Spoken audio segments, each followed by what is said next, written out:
지난주까지 살펴본 것처럼 사도 바울은 에베소서 6장 11절에서 큰 전제를 선포합니다.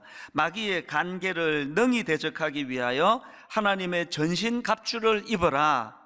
이렇게 큰 전제를 선포하고는 이제 14절부터 17절까지 해서 이 하나님의 전신 갑주 6가지 항목들을 하나하나 이제 선포를 하는 것을 볼 수가 있는데요. 14절부터 읽어드립니다.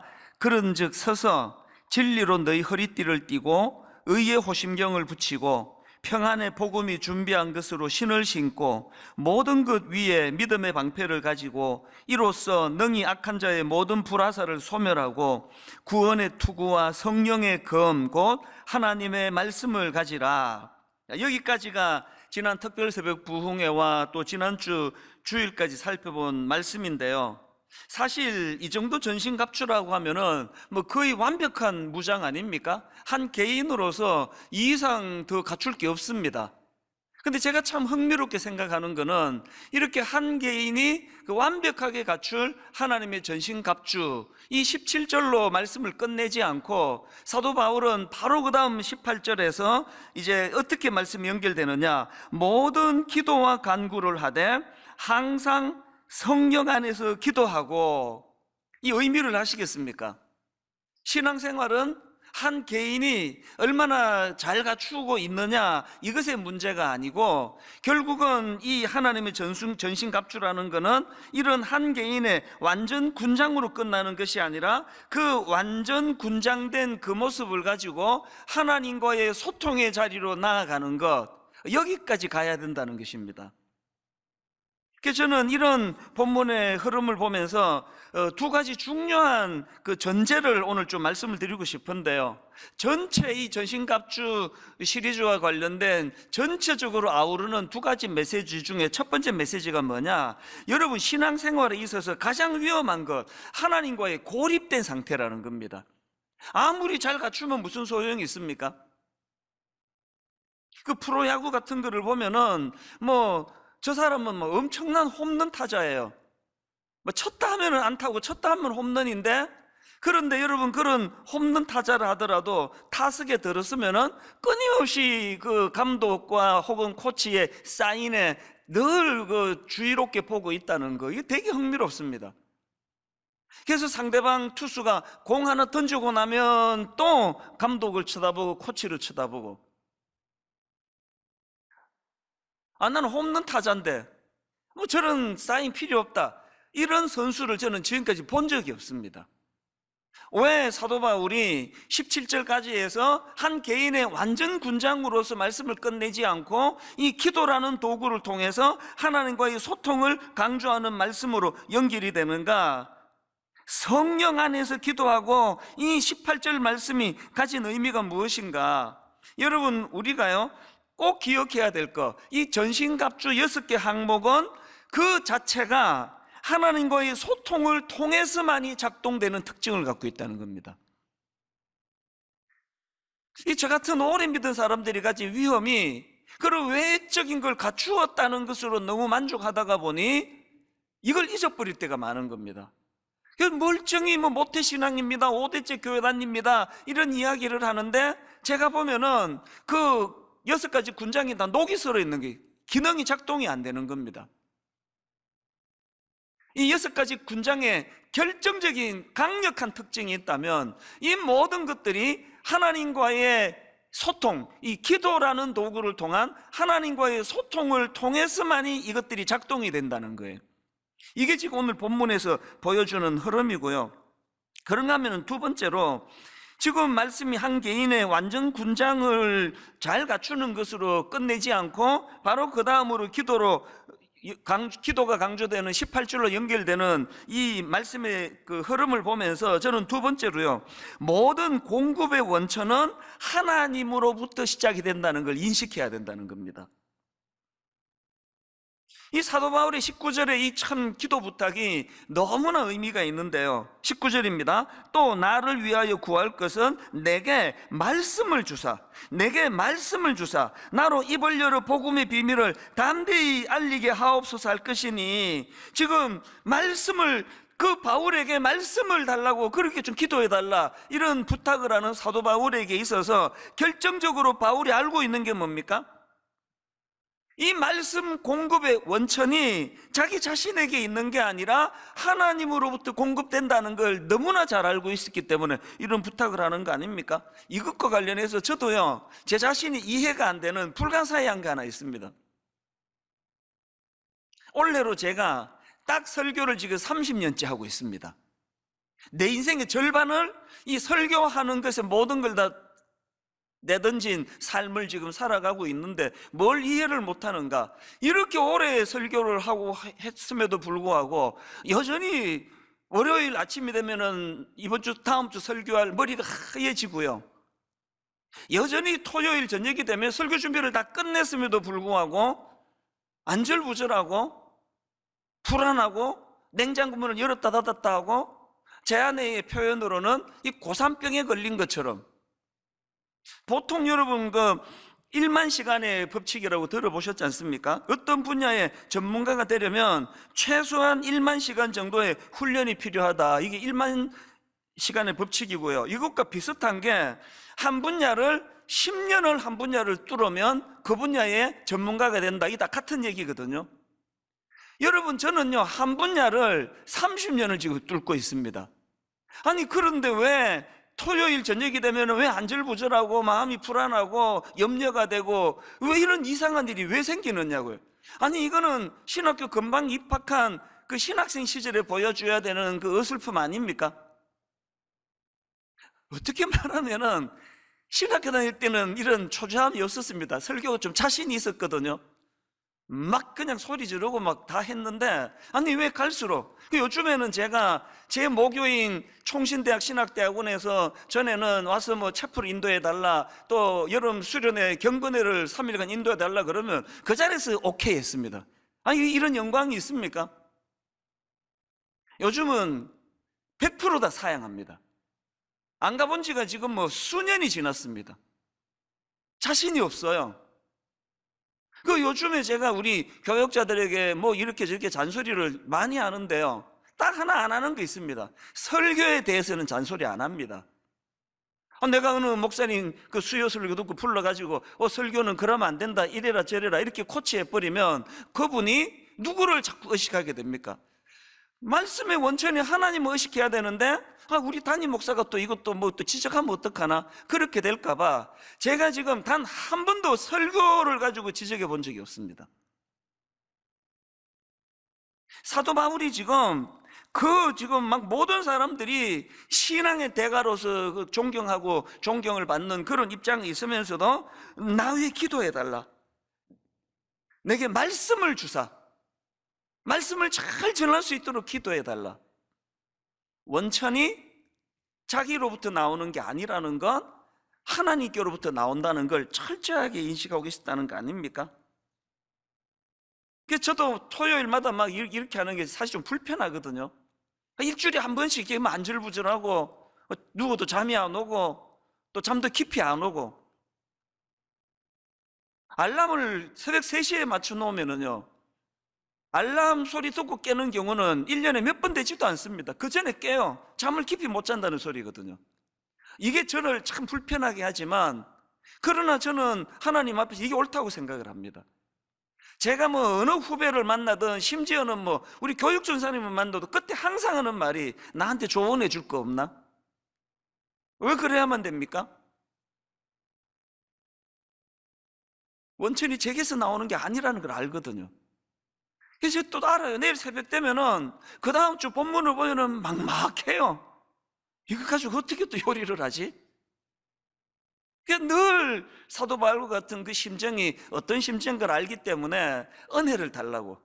저는 뭐 다른 욕심 없습니다. 뭐 총회장 뭐 되고 싶은 마음 한 번도 저 같은 그릇은 그런 갈 수 있는 그릇 아닙니다. 누구한테 부탁하는 거 뭐 어느 뭐 이런 거 좀 되게 위원장 자리 좀 되게 해달라 이런 부탁 해본 적이 없고요. 누구를 만나든지 부탁하는 거 말씀 좀 잘 전하게 해달라고 늘 그 노심초사하는 마음을 가지고 있거든요. 사도 바울이 지금 19절에서 이 모든 공급의 원천은 자기로부터 나오는 것이 아니라 하나님으로부터 나온다는 것을 참 인식하게 하는 말씀을 전하는데요, 그 앞에 18절도 마찬가지입니다. 모든 기도와 간구를 하되 항상 성령 안에서 기도하고, 여기 나오는 성령 안에서 기도하고라는 말씀의 의미는요, 성령의 인도하심을 따라 기도하는 걸 의미하는 거 아닙니까? 이건 역시도 그 기도도 막 자기 의지로 막 자기가 하는 게 아니에요. 성령님이 이끄시는 대로, 성령님이 인도하시는 대로. 외국을 방문을 하시려면 그 외국에서도 이제 그 스마트폰을 쓰고 싶으면은 꼭 국내에 있을 때 전화를 해야 돼요. 그 본사에다 전화를 해가지고 이 로밍 서비스를 신청을 해야 됩니다. 그리고 별도의 또 요금을 줘야지 이제 미국 가서도 또 유럽에 가서도 쓸 수가 있습니다. 저는 그 돈 몇 푼 좀 아껴보겠다고 거의 지금까지는 로밍을 안 하고 다녔거든요. 그러니까 이 와이파이가 너무너무 절실한 거예요. 막 공항에서 이 와이파이는 엄청 느려요. 이건 그냥 연결을 해야지만 한국으로 나 잘 도착했다 전화도 하고 또 그 사이에 뭐 뉴스도 보고 이래야 되니까요. 와이파이가 너무 절실해요. 호텔에 가서도 하여튼 뭐 와이파이가 제일 중요합니다. 조금만 벗어나면 통화가 안 돼요. 제가 이 말씀을 준비하다가 네 맞아 지난번 미국 갔을 때 어디 연락할 일이 있는데 이게 전화가 안 되니까 기계는 멀쩡히 다 갖고 왔는데 안 되니까 답답했었지. 이게 신앙적으로 이게 중요한 거 내가 참 깨달았네. 뭐 완전 분장을 껍데기 딱 갖추면 무슨 소용이에요. 이 기계가 이거 최신 폰인데 이거 내가 120만 원 주고 샀어. 아무리 기계 자랑하면 뭐합니까? 터지지를 않는데. 하나님과의 소통이 이런 거예요. 저는 오늘 한국교회가 갖고 있는 여러 어려움들이 영적으로 와이파이가 터지지 않기 때문이라 생각하거든요. 감독은 지금 열심히 사인을 보내는데 나는 홈런 타자라고 그냥 자신만만해서 안 쳐다보고 있는 이 선수와 같은 답답함을 우리 감독 되시는 하나님께서 얼마나 탄식하시겠냐고요. 여러분, 이 전신갑주 말씀의 시작인 6장 10절 말씀 자체가 이걸 강조하며 시작하는 걸 볼 수 있습니다. 끝으로 너희가 주 안에서와 그 힘의 능력으로 강건하여지고, 주 안에서와 누구의 힘입니까? 그분의 힘의 능력으로 강건해지고, 힘의 원천은 우리에게 있지 않다는 걸 시작부터 선포하고 있는 거 아닙니까?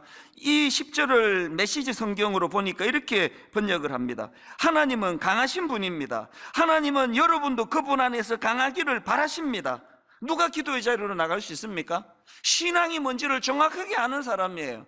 기도의 자리로 나갈 수 있는 사람이 가진 강력한 두 가지 전제가 하나님은 강하신 분이라는 걸 인식하는 거예요. 하나님은 강하신 분인 걸 내가 믿습니다. 그 다음 두 번째가 뭡니까? 그 하나님으로 인하여 저도 강하게 될 줄로 믿습니다. 우리 하나님은 내가 비실비실 사는 것이 아니라 강한 용사가 되기를 원하는 줄 믿습니다. 이 두 가지를 인식하는 자만이 기도의 자리로 나가는 사람이라 생각하거든요. 역대하 20장 15절에 보면은 야시엘이 이르되 온 유다와 예루살렘 주민과 여호사밧 왕이여 들을지어다.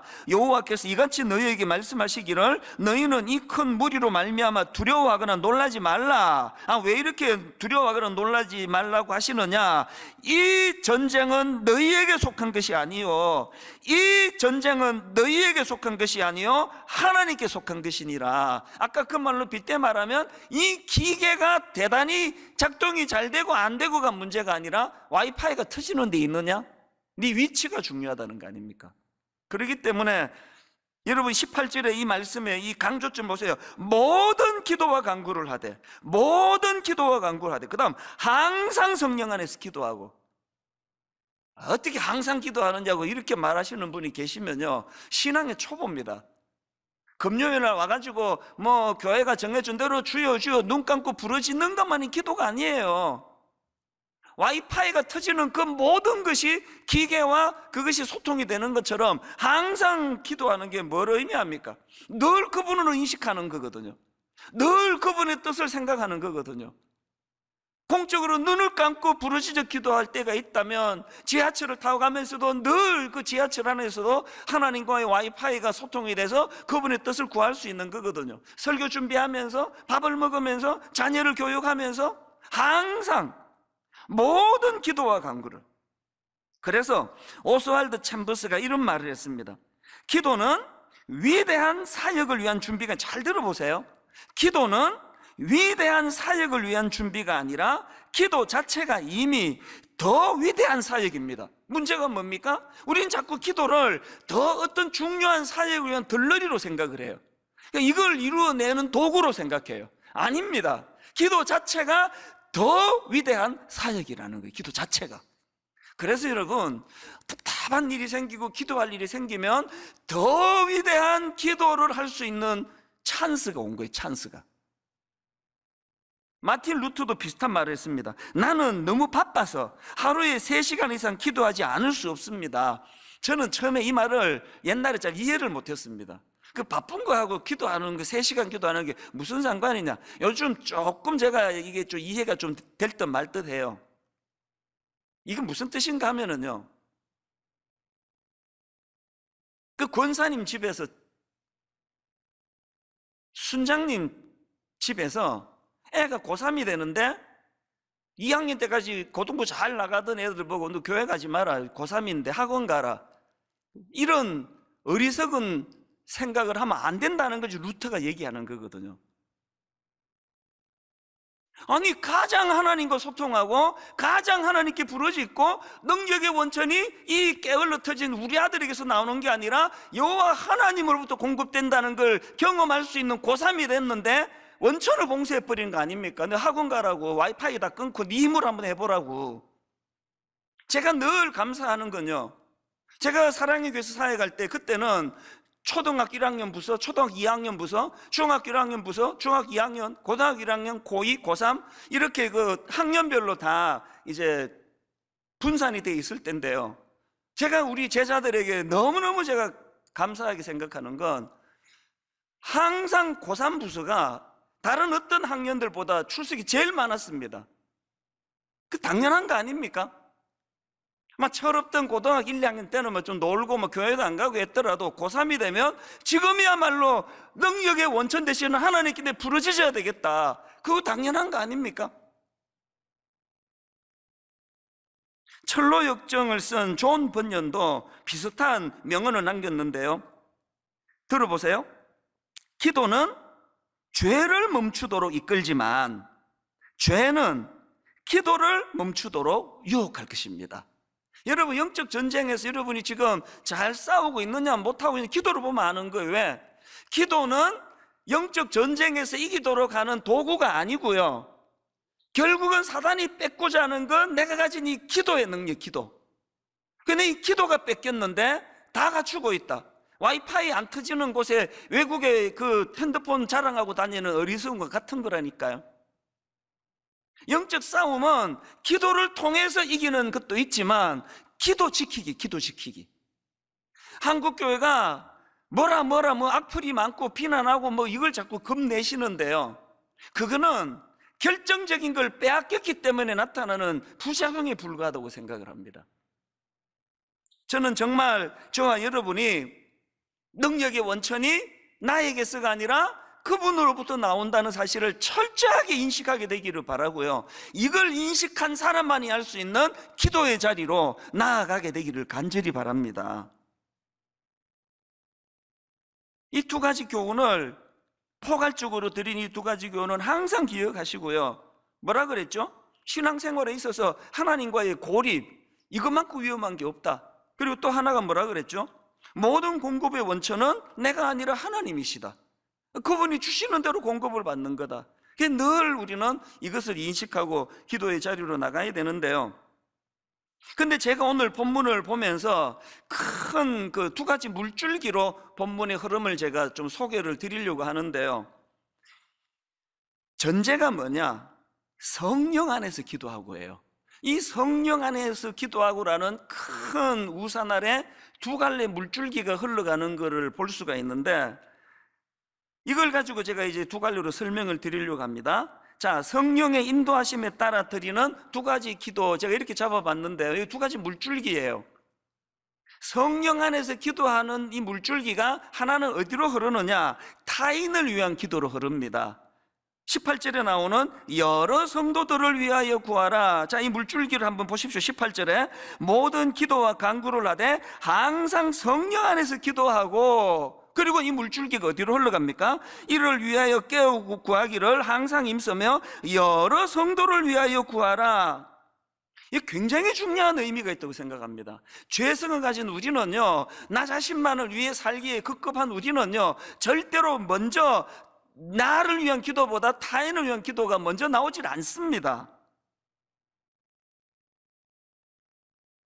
제가 오늘 칼럼에 보니까요, 그 우리나라 속담에 이런 말이 있지 않습니까? 사촌이 땅을 사면 배가 아프다. 그래서 하여튼 우리나라 사람들은 질투심이 많아, 우리 민족은 질투가 많아, 이런 이야기를 하는데 그건 잘못된 말입니다. 왜 우리나라 사람이라고 유독 질투가 많겠습니까? 이 땅의 모든 인간들이 다 죄성을 가져서 그런 거예요. 제가 어느 칼럼에 보니까요, 그 독일어에도 이런 비슷한 단어가 있다는 겁니다. 샤덴프로이데라는 단어인데요, 이 단어의 뜻은 남의 불행에서 기쁨을 느낀다. 우리나라 말이 동전의 이쪽 면으로 사촌이 땅을 사면 배가 아픈데, 독일에서는 동전의 저쪽 면으로 남의 불행에서 기쁨을 느낀다. 샤덴프로이데라는 단어가 있대요. 이 단어는 합성어인데요, 손해, 불행, 이런 뜻을 가지고 있는 샤덴이라는 단어하고 기쁨, 환희, 이런 뜻을 가지고 있는 프로이데라는 단어가 이제 합성이 됐는데, 이 상대방 또 타인의 고통을 은근히 즐기는 그런 심리 상태가 독일 사람들한테도 있다는 게 좀 제게는 좀 위로가 되더라고요. 그러면서 그 칼럼에서 또 그 러시아 민화 하나를 소개하는데요, 어느 농부가 우연히 이제 그 마술 램프를 발견한 겁니다. 그 알라딘의 마술 램프 같은 거 아시죠? 이렇게 슥슥 문지르면은 펑 하고는 그 진이라는 거인이 나와가지고 무슨 소원을 들어드릴까요? 이제 그런 램프인 것 같아요. 그래서 이제 이 농부가 그 마술 램프를 발견하고는 이제 그 램프를 문지르니까 그 램프에서 이제 거인이 나타나가지고 소원을 말하십시오, 들어드리겠습니다, 뭐 이렇게 된 거죠. 이 농부가 무슨 생각이 들었냐 하니까 이런 말을 했습니다. 그 거인한테, 자기 옆집에 그 옆집 사람이 그 젖소를 한 마리 키우는데, 이 엄청나게 대단한 젖소라는 거예요. 막 젖이 막 얼마나 그 양질의 젖이 나오는지 이걸로만 애들 다 키우고, 그리고도 막 젖이 남아가지고 이 젖을 팔아가지고 그렇게 막 지금 막 점점 윤택한 그런 부자가 되어가고 있다, 그런 이야기를 했대요. 그랬더니 그 거인이 그 말을 듣고는 이렇게 말했죠. 옆집처럼 우유가 잘 나오는 젖소를 구해드릴까요? 그랬더니 농부가 막 그 손사리를 흔들면서 아니야, 옆집 젖소를 죽여줘. 그 웃음이 나오는데 참는 건 그 속내를 들켰기 때문에 본능이 지금 엉두르는 거 아시죠? 이 참 많은 메시지를 가져다 주는 이 러시아의 이 민화가 참 그 인간의 본능을 강조하는 어떤 포인트다. 이게 참 저한테는 와닿았거든요. 미국의 소설가 고 비달이라는 사람도 비슷한 뉘앙스의 말을 했습니다. 친구가 성공할 때마다 나는 조금씩 죽는다. 이건 좀 과장된 표현이지만 바탕은 진실이라 생각을 해요. 저는요, 이 고 비달의 친구가 성공할 때마다 나는 조금씩 죽는다, 이거를 보면서 예수 믿는 우리는 결국 죽는 거구나, 둘 중에 하나로 죽는 거 아닙니까? 사도 바울처럼 그리스도를 인하여 나는 날마다 죽노라, 그리스도의 인격을 닮아가는 그 과정에서 그 죽든지, 친구가 성공할 때마다 조금씩 죽든지, 어느 쪽을 택하시겠습니까? 여러분, 우리가 왜 성령의 인도하심을 따라 기도해야 됩니까? 늘 나 자신만을 위해 살기에 급급하다 보니만 모든 기도가, 그것도요, 성령의 인도하심이 아니면 사도 바울의 말로 그 배설물 같은 하나도 필요 없는 이런 것만 구하다가 끝낼 거예요. 그런데 우리가 성령님이 인도하시는 대로 이 은혜의 원천인 그분이 인도하시는 걸 따라서 기도하게 된다면 나보다도 먼저 타인을 축복하며, 아니 우리 본능은 친구가 성공할 때마다 나는 조금씩 죽는다 이렇게 고백할 수밖에 없는데, 성령 안에서 기도하는 사람들은 여러 성도를 위하여 구하라, 이게 제일 먼저 나오는 기도 물줄기거든요. 근데 여러분 여기서 한 가지요, 18절을 다시 보십시오. 모든 기도와 간구를 하되 항상 성령 안에서 기도하고 이를 위하여 깨어 구하기를 항상 힘쓰며 여러 성도를 위하여 구하라. 이렇게 성령 안에서의 기도가 여러 성도를 위하여 구하라로 그렇게 연결이 된다 말씀드렸는데, 이거는요 결국은 하나됨의 문제라는, 하나됨. 이게 무슨 말인가 하면은, 그 에베소서에 보면은 그 성령 안에서 몇 번 이런 표현이 나오는데요, 이 성령 안에서라는 에베소서의 표현은 항상 이 하나됨과 연결이 된다는 겁니다. 자, 한번 보시겠습니까? 자, 에베소서 2장 18절입니다. 세 번요. 이방 사람과 유대 사람 양쪽 모두 그리스도를 통하여 한 성령 안에서 아버지께 나아가게 되었습니다. 또 에베소서 2장 22절, 너희도 성령 안에서, 여기도 나오죠, 너희도 성령 안에서 하나님이 거하실 처소가 되기 위하여 그리스도 예수 안에서 함께 지어져 가느니라. 또 4장 3절, 평안에 매는 줄로 성령이 하나 되게 하신 것을 힘쓰시키라. 여러분, 이 대목에서 우리 모두가 다 회개해야 돼요. 그런가 하면은 두 번째 물줄기, 이게 이제 성령 안에서 기도하고가 여러 성도들을 위하여 구하라는 것으로 물줄기가 하나 흘러가고 있다면, 두 번째 물줄기는 뭐냐? 자신을 위한 기도 부탁이에요. 또 나를 위하여 구할 것은, 19절에 여러분 지금 18절에서 성령 안에서 기도하고, 이게 19절에서 또 나를 위하여 구할 것은 이렇게 연결이 되는데요, 이거 보고요 섣부르게 또 에이 사도 바울도 뭐 별 수 없네, 결국은 뭐 자기 위해서 기도해 달라는 거 아니야 이러신다면요, 여러분은 지금 하나만 보시고 둘은 못 보신 겁니다. 자, 19절의 기도 내용을 한번 들어보십시오. 또 나를 위하여 구할 것은 내게 말씀을 주사 나로 입을 열어 복음의 비밀을 담대히 알리게 하옵소서 할 것이니. 이 기도가 왜 성숙한 기도입니까? 사도 바울이 지금 자기를 위하여 드리는 기도가 아닙니다. 내가 지금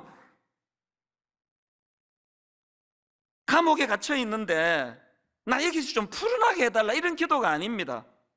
지금 강조점을 달리한 19절을 다시 한번 보십시오. 또 나를 위하여 구할 것은 내게 말씀을 주사 나로 입을 열어 복음의 비밀을 담대히 알리게 하옵소서 할 것이니.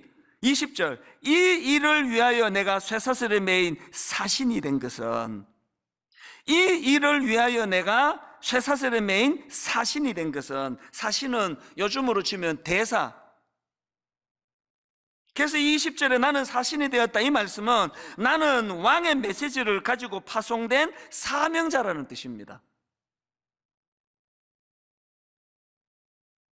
옛날에는 내 무게중심이 쇠사슬에 매여있는 불편한 환경, 불편한 삶, 이게 나를 너무 힘들게 했기 때문에 온통 기도 제목이 그냥 감옥에서 좀 나가게 해주세요, 풀려나게 기도해 주세요, 이런 기도만 드렸다면, 이제 성령님 인도하시는 그 능력의 원천 되시는 그분의 이끄시는 대로 기도를 하게 되면, 우리가 본능을 가지고 있다가 보니까 뭐 감옥에서 풀려나게 해달라, 경제적인 어려움에서 풀려날 수 있게 해달라, 우리 부부의 건강을 위해 기도해달라, 이거 당연히 다 포함되지만 그것만의 기도가 끝이 아니고요, 사명을 위한 기도가 들어가는 겁니다.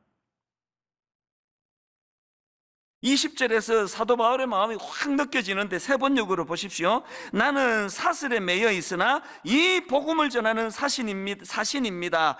이런 형편에서도 내가 마땅히 해야 할 말을 담대하게 말할 수 있게 기도하여 주십시오. 풀려나게 해달라는 기도가 아니고요, 이런 형편에서도 이 사명이 조금 더 위축되지 않게 해달라고. 이 대목에서 참 마음이 먹먹해지는, 저는 사도행전 1장 8절과 관련해서 고백할 게 하나 있는데요, 사도행전 1장 8절입니다. 오직 성령이 너희에게 임하시면 너희가 권능을 받고 예루살렘과 온 유대와 사마리아와 땅끝까지 이르러 내 증인이 되리라 하시니라. 저는 제가 고백한데요, 신학교 다닐 때만 해도 온통 내 관심은 앞에 있는 그 굵은 글씨였습니다.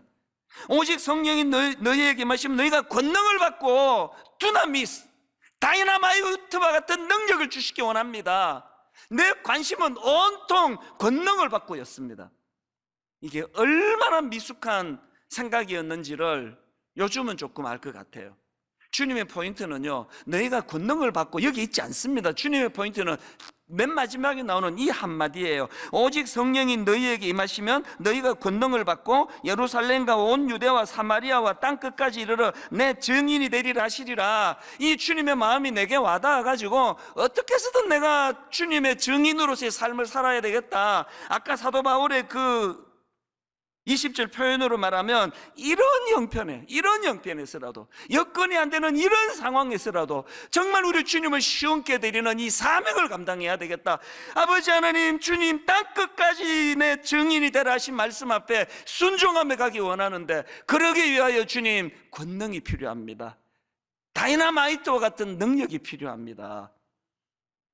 성령이 너희에게 임하시면 너희가 권능을 받고는요, 최종 목표가 아니라 수단이에요. 수단. 내 이 사명을 감당하기 위한. 우리가 늘 이런 어떤 외적인 것만, 포장된 것만 자꾸 추구하다가 보니까요, 금방금방 열정이 식어버려요. 그리고 또 땅 끝까지 주신 그 사명을 감당하는 사명에 관심이 없는데 권능을 줘봐야 어디다 쓰겠냐고요.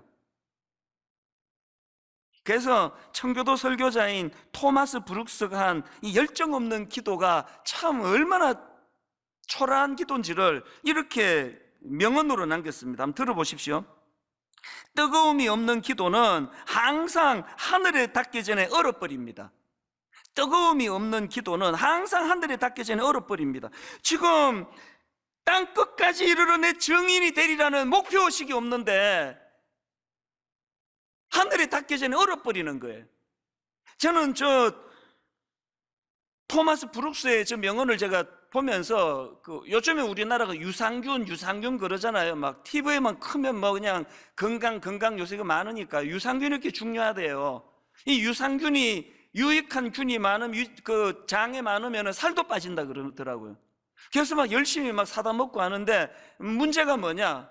치명적인 문제가 그렇게 열심히 유산균을 먹여도 이 유산균 대부분이 장까지 가기 전에 중간에 죽어버린대요.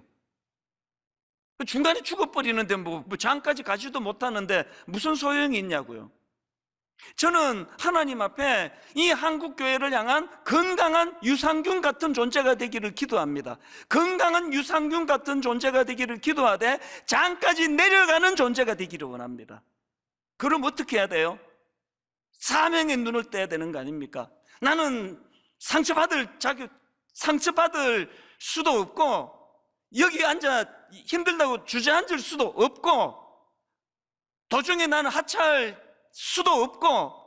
왜? 나는 장까지 내려가야 될 사명이 있으니까. 누가 뭐라 찝쩍거려도 그런데 내가 같이 노닥거릴 여유가 없고. 왜? 나는 장까지 내려가야 되니까. 우리 주인의 건강을 내가 살려줘야 되니까. 이런 사명을 가진, 빗대어 말하기를 이런 사명을 가진 유산균이 되기를 원한다는 겁니다.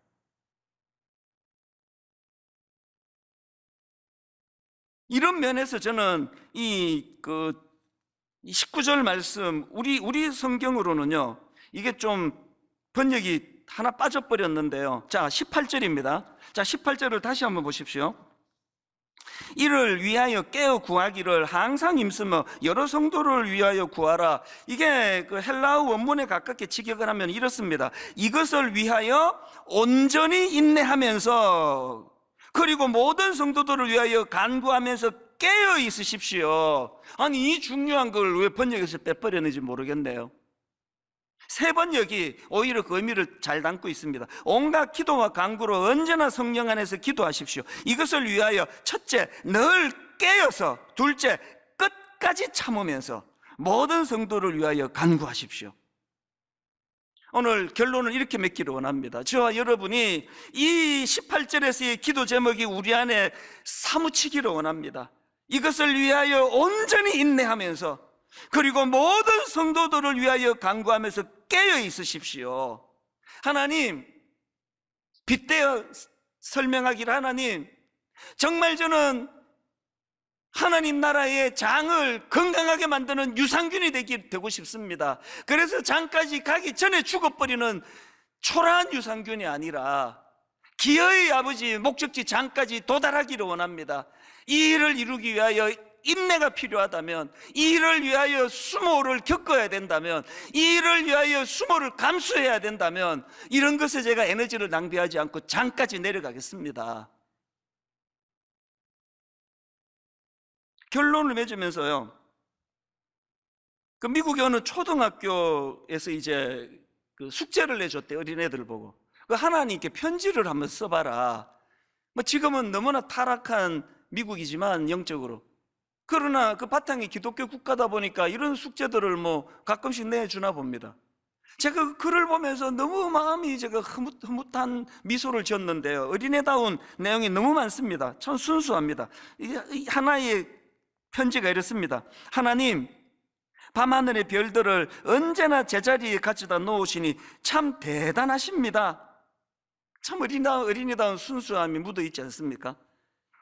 또 이런 아이의 편지가 있습니다. 하나님, 하나님이 전 세계 모든 사람들을 사랑하시는 것은 매우 어려운 일이라고 확신합니다. 저는 4명의 가족을 사랑하는 것도 할 수 없는데 말입니다. 또 이런 내용도 있습니다. 하나님, 하나님은 하나님인 것을 어떻게 아셨나요? 이런 천진한 편지들이 쭉 나오는데요, 제가 어느 한 대목에서 본능이에요. 마음에 이렇게 움찔하는 대목이 하나 있었습니다. 얘가 이제 자기 그 담임 목사님 이름 같은데 어떤 이름을 대면서 이제 이렇게 편지를 썼습니다. 하나님, 저희 어느 목사님은 당신의 친구인가요? 아니면 비즈니스로 아는 사이인가요? 내가 갑자기 보다 본능적으로 움찔해졌습니다. 뭐 찔리는 게 있나 보죠?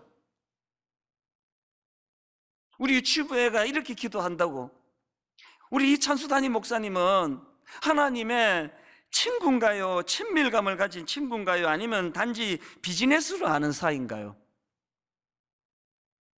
다음 2주간 새세면 축제가 열려집니다.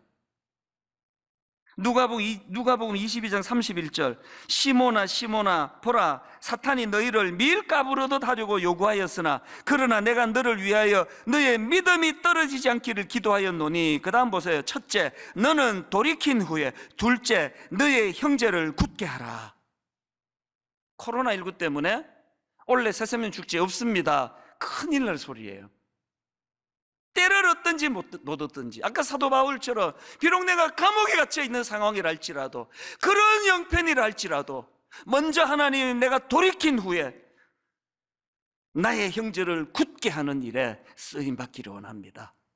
다음 새세면 축제 2주 기간 동안에 잃어버린 한 영혼을 향하신 그 하나님 아버지의 마음이 절실하게 내 마음에 기도로 그렇게 열매 맺어지는 2주간이 되기를 바랍니다.